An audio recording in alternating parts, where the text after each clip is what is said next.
Hi, welcome back to the channel.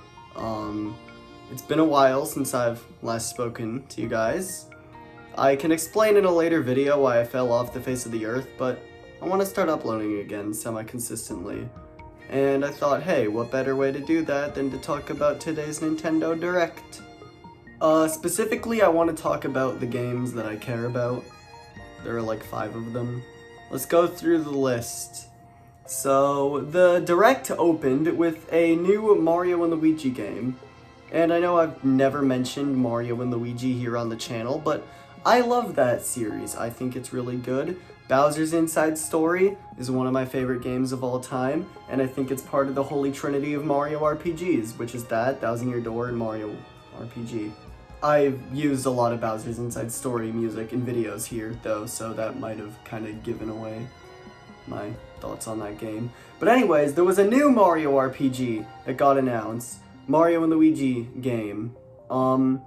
Mario and Luigi Brothership?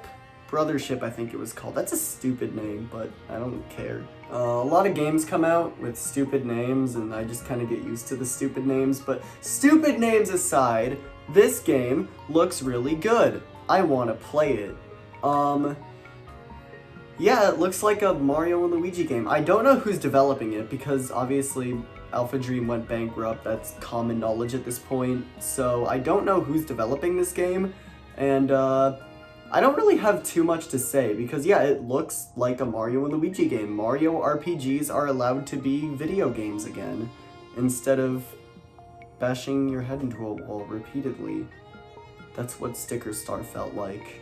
I will say, however, I'm very excited for this game's soundtrack to come out, because with every new game, one of the things I look forward to the most is the music that accompanies the game, because I am a huge listener to video game music. I listen to video game music a lot. I do balance it out with other music, but I do listen to a lot of video game music, and each game brings a whole new soundtrack into my life.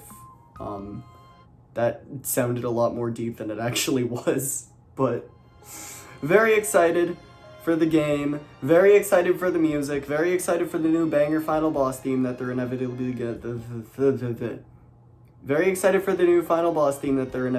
have. Yeah, that game looks cool. I think the next cool game that they announced that I give a piss about was, Donkey Kong Returns on the Nintendo Switch. So that's a game I know I never mentioned or drew any attention to on this channel. So fun fact, Donkey Kong Country Returns was a big part of my childhood. I got it when I was very young, and I couldn't beat it. I used the cheats to get through all the levels, and I just watched them. And then a while later, I think, playing through it with one of my parents, and we got to the level in World 2 with, the octopus, Squidicus, which, by the way, an octopus named Squidicus is the greatest thing I've ever seen. We got to that level, though, and for the longest time, my greatest fear in my entire life was the video game octopus in the Donkey Kong game. I would refuse to play that level. I would refuse to watch anybody play that level. I wouldn't let them play it when I was there. And how I got over this fear was in Tropical Freeze, because I was in the water world and I was like terrified, and we got to that level and I was like, I'm going in my room until this level's over, and they're like, no, you will stay out here. And it was obvious that it was the octopus level. The name of it was Irate 8. The level icon had tentacles around it, and I was like, I didn't want to be there. But I got over the fear of the video game octopus in the Donkey Kong game. Yeah, that was my character arc, and the Returns is coming to the Switch. We got Donkey Kong Country Returns. I'm very excited to play that game again, because I don't use my Wii U anymore, because it's upstairs, and I live downstairs. I don't like playing games upstairs. So yeah, like I said, I'm very excited. Also, I don't have it on 3DS, so yeah, that'll be fun to play, but it's coming out next year, so sad. From this point on, I don't remember the order in which the games got announced, but Mario Party Jamboree is a stupid name, but yeah, that game got announced. I like Mario Party games. I play Superstars with my cousins when they come to the where I live, because they live not here. It gets very heated and very competitive, but now there's a new Mario Party for us to all hate each other in, so I'm gonna talk about it now. There was the first map that they showed. Looks cool. My favorite part of it is that they showed that you can, I think, play as the Ninja. There was the one, they brought the cars back. That's really funny. They brought the cars back. Now, granted, they work very differently than how they did in, like, Mario Party 9 or 10, but I think the fact that there are cars there is really funny to me. Also, damn, you can move like 40-something spaces with the lucky thing. That's like a lot. The Goomba Volcano one looks sick. Yeah, the maps look really fun. The minigames also look really fun. I know I didn't like see too much of them. Although I will say I audibly said, "God damn it," when they showed the motion controls. Because I'm not too big on motion controls. But they also have the online thing that they showed. I don't really care about that, but I have no friends. And no desire to make friends.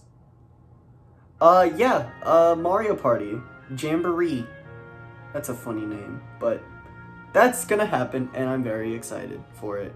I forgot when it's releasing, though. Next up, they have the Zelda game. The Legend of Zelda, Echoes of... What the hell is it called? God damn it. Echoes of Wisdom. That's it. That's what it's called. For some reason, I literally wanted to call it Echoes of Chambers, and I don't know why. So anyways, I'm very happy that this game exists, because not only have I been wanting a 2D Zelda for a while, same with a lot of other people, but we get to play as Zelda, bro. That right there. That right there. That right there. Zelda is my waifu.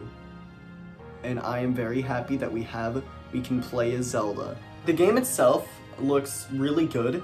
I laughed at the part where like they had this really majestic music playing, and Zelda was like looking out on like upon Hyrule, and it had like it looked so dinky, like in a good way, in like the good cartoony 2D Zelda way, but it looked so dinky nonetheless, and it had this like really beautiful majestic music playing, and I don't know, that shouldn't have been funny to me, but it was. I like what they have for this game, where you create the like echoes or whatever. Yeah, that was in the title of the game, the Echoes of Wisdom. I got that. I just got that. I'm so smart. I like that, and I think it's cool. And I noticed that, yeah, something that the Zelda people like to do is, like, ever since Breath of the Wild, is let the player craft, like, their own experience, because obviously in Breath of the Wild and Tears of the Kingdom, they were, like, big and open, and in this game, I don't know how open world it's going to be, but yeah, with the echoes and you being able to just kind of use whatever ones you want, and the dude literally saying that you can craft your own experience. Yeah, that's something that I noticed with Zelda. I like it. Not everyone's going to like it. It's going to be very divisive, but I like it. Oh, and one more quick thing about the Zelda game. I like how the character's name is Tri, and the item is called the Tri-Rod. Like, imagine just having your weapon or whatever, and then just putting your name in front of it, and then being like, yeah, that's my name. Yeah! Yeah! Huh! Yeah! Shit! Huh! Yeah! Oh, this? Oh, this is my Dish sword. Of course the Direct had a lot of stuff that I didn't really care about. As every Direct does, and will always have. They're always gonna have their games that I'm just like, am I supposed to like feel emotions right now? I'm falling asleep. Wake me up with something cool. I felt like when I was watching the direct, and I felt it. I was like, this last announcement is gonna be Metroid. It's gonna be Metroid. I was right. I was correct, and that makes me happy. Metroid Prime 4. I've never played a Metroid game in my life, although I am well aware of the hell that the Metroid fans have been going through to wait for Metroid Prime 4. So I'm very, very happy for them that they're getting this, because I understand that it's a very big thing.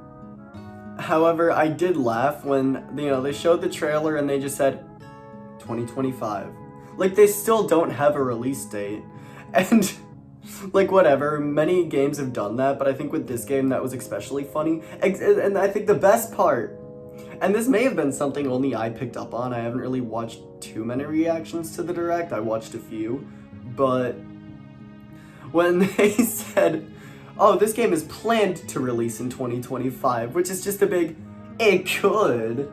That's what we're hoping for, but I don't know. And like I said, I get the pain that that Metroid fans are going through, because it was similar, not as bad, but similar with Tears of the Kingdom. That game got announced and ignored forever, and then we just got baby trailer, baby trailer, baby trailer, like over and over, and it was the most painful wait for a game, because it was so long and what the hell is wrong with me? Metroid Prime 4 is supposed to come out next year, and I'm, like I said, very happy for Metroid fans. That's the end of the video, because those are all the things that I felt that I should point out in the Direct. I'll see you guys soon. Have a good day.